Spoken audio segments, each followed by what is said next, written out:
Hey guys, welcome to the TAO of Data. This is Christian here. We have a really cool episode for you this week. So last week I was invited to host a panel at South by Southwest, which is a very popular tech and culture conference that's been going on since 1987 in Austin, Texas. Usually 100,000 plus people go. It's the best of tech companies. You have musicians and artists. It's just a really great conference. And I was asked to host a panel that was titled Digital Property Rights in the 21st Century. We had an awesome conversation. It lasted for about an hour with 4 other panelists that are all industry leaders. And so what I'm going to do later on is release the link. There'll be a link to the full panel. You guys can check that out. But we had a very special guest that actually opened the panel. So 4 guests. One of them was Perry-Ann Boring. She's the head of the Chamber of Digital Commerce in Washington, D.C. This chamber basically is fighting federal legislation in order to allow users to own Bitcoin and cryptocurrencies and to participate in these ecosystems. And they're basically a nonprofit focused on that. Then we had Ray Gill, founder of DataHive. DataHive has created the world's first data trust as a service SaaS platform. So they've created a platform where big companies and users, individual internet users, can come together. Internet users can share their data, encrypt that data, make it private, but companies can still leverage the insights from that data in a way that makes this data not a liability, but instead an asset. So it's a win-win for everybody, but it actually allows users to have granular control over their data and consent to where it goes with privacy. It's a novel product. We'll be talking more about it later. And then we had Ed Kinsey, ex-State Department employee, used to work directly for Mike Pompeo. He was our inside guy talking about national security issues. So it's a great panel. I'll release that later. But our 4th panelist, who we're going to focus on today for this video, was Robert F. Kennedy Jr. And he couldn't be there in person, but he sent us a 5-minute recording of his thoughts on this topic. And we were just so happy that it caught his attention, that he actually cares about this. He was incredibly lucid and such a clear speaker and so well thought out about this that there's really no better way to explain the problem of data privacy, data surveillance, data ownership, and the stakes that we are facing. So today we're going to focus on that video. I'm going to break it down for you, and let's get started. Hi, Christian. Thank you so much for inviting me to participate in this panel. I apologize that I couldn't be there with you guys today. I am happy to hear that this panel was named specifically by Hugh Forrest as one of the most anticipated discussions of this conference. And hello to my fellow panelists, to Perry-Ann, to Yeshi, and Ray. I want to start the discussion with a few of my thoughts about data asset rights, about privacy, and some of the constitutional issues that touch on those subjects. The big picture is that as more and more of our daily lives migrate to the digital realm, it also becomes available to government surveillance, to corporate surveillance, to data mining, and to authoritarian control. So this perfectly describes the stakes that we're dealing with here. If we don't build a web that enables individual user control and rights over our data, the alternative is very bad, right? I think Bobby did a great job, Mr. Kennedy did a great job of speaking to that just right here, right off the bat. Total information awareness, by which I mean centralized surveillance of the public's every digital act, every financial transaction, every word and deed, is obviously appealing to malign totalitarian forces, but it also appeals to the technocratic mind. This part's important. Which thinks, now we're going to be able to administer society more efficiently. We're going to be able to eliminate money laundering once and for all. And we'll be able to manage pandemics by monitoring everyone's location, their contacts, and their vaccine status. Maybe with predictive AI, we'll be able to preempt suicide, domestic abuse, and criminality. Let's use AI not only to do those things, but also to create narratives so that the public will trust us and think good thoughts.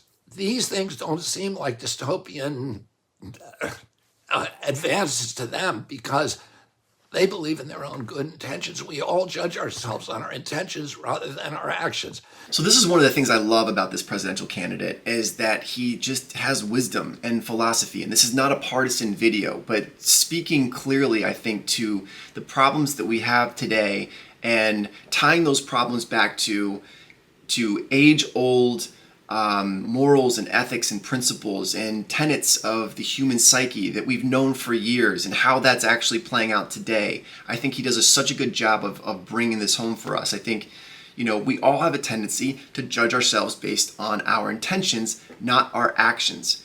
And if not called out, this creates incredible divisiveness because everyone thinks that they are doing the right thing because they think their intentions are good, so therefore their actions are good, right? But there's a great saying that goes, "The road to hell is paved with good intentions." It's an incredible point around self-awareness that we all need to be judging ourselves based on the actions and the results of those actions in the real world. We can't just be judging ourselves based on the fact that we think our intentions are good and we are superior to others, and so anyone that doesn't agree with us, take a hike. Let me give you two examples. Senator Warren has proposed a digital asset anti-money laundering bill that has the good intention of preventing criminals from using cryptocurrency to evade the law. Basically, the bill seeks to prevent transactional anonymity. Among other things, it cuts off private digital wallets from the financial system. Now, you might ask yourself, if you're doing nothing wrong, then why do you need a private wallet in the first place? You could also ask yourself, if you're saying nothing bad, why do you care if every word that you say is being surveilled? That's my other example. So this is a good point here. Ed Snowden said something very similar years ago. It's one of the quotes that are the famous quotes attributed to him, which is that saying that you don't care about the right to privacy because you have nothing to hide is like saying that you don't care about free speech because you have nothing to say. It's a great analogy. It's a great quote. National Security Advisor Jake Sullivan recently advocated just this. He wants warrantless access to secretly collected data of U.S. citizens, which means all your data. Both of these run counter to the founding ideals of this country. Democracy doesn't just mean voting. It means a free and sovereign citizenry. It trusts citizens to operate in the privacy realm, governed by their morals, their community ties, and their relationships with each other. In the American that I envision, civic order is not merely imposed by the state. One more thing.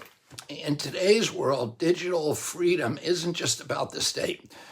Recent revelations in the Twitter files and elsewhere make it undeniable that the government and big tech have worked hand in glove with each other in surveillance and censorship. The Biden administration has basically outsourced censorship activity that it could not constitutionally do on its own.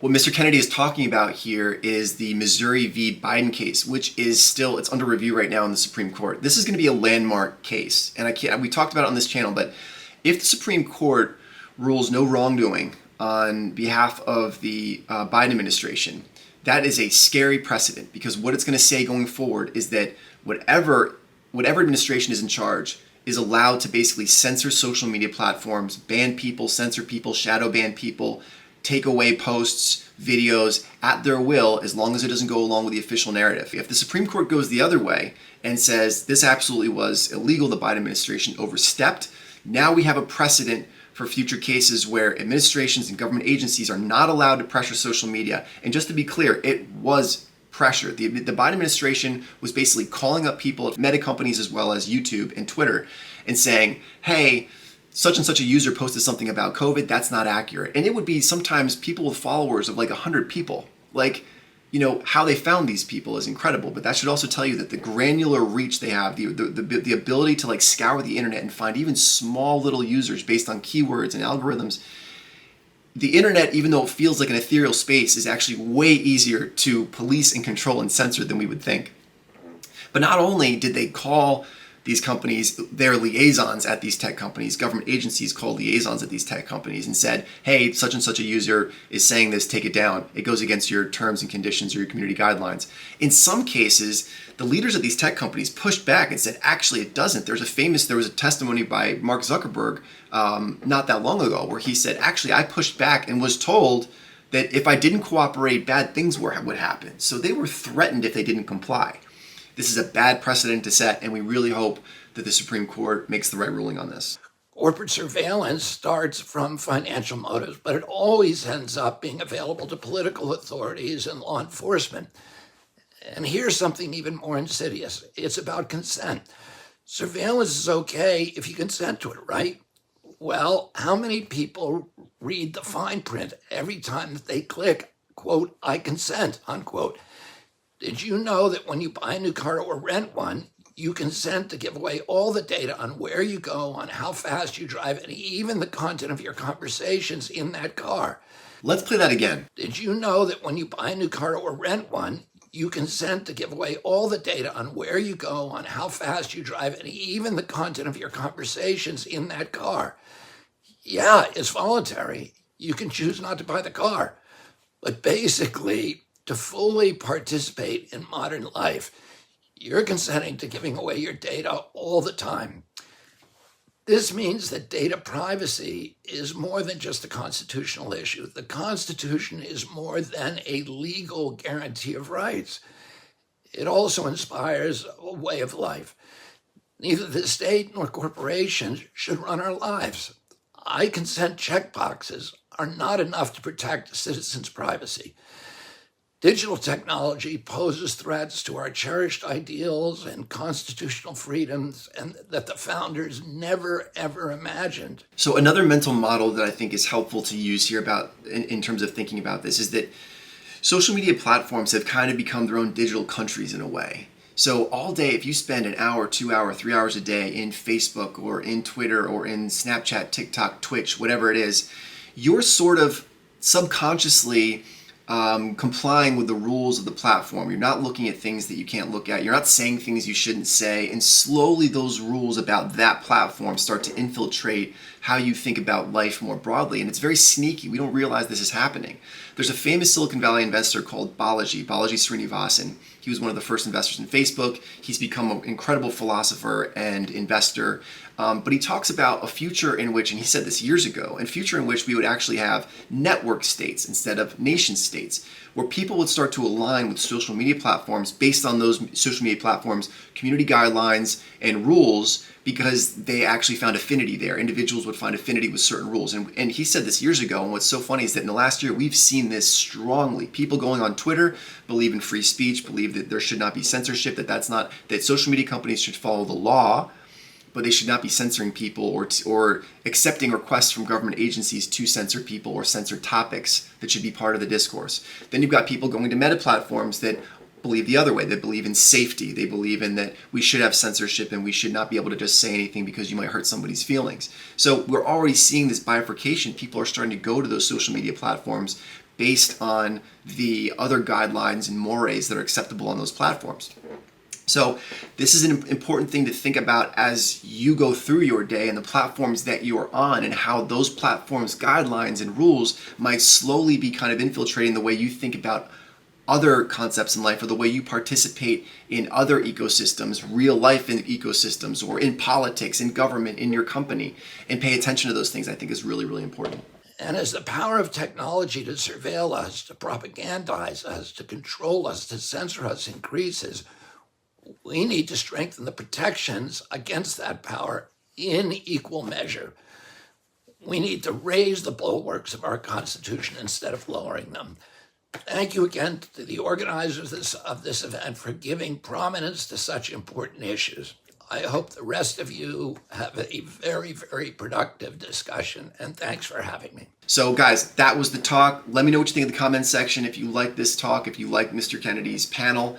And like I said, we'll be putting up the full panel, which is an hour long. Shortly, we'll have some more clips of just excerpts, the really great things that Perry Ann said. She's an absolute brain. She had some really great mental models for us to use and suggestions. And Ray went over the product that DataHive offers and what a game changer that could be. Ed shared his thoughts about what DataHive is doing as well, how it could be important, and how he's thinking about this coming from basically, a government position. It's very refreshing to hear that take as well. So thanks, guys. Let me know what you think of this. If you like this kind of stuff, subscribe, like, share, and comment. All right, take care. TAO of Data.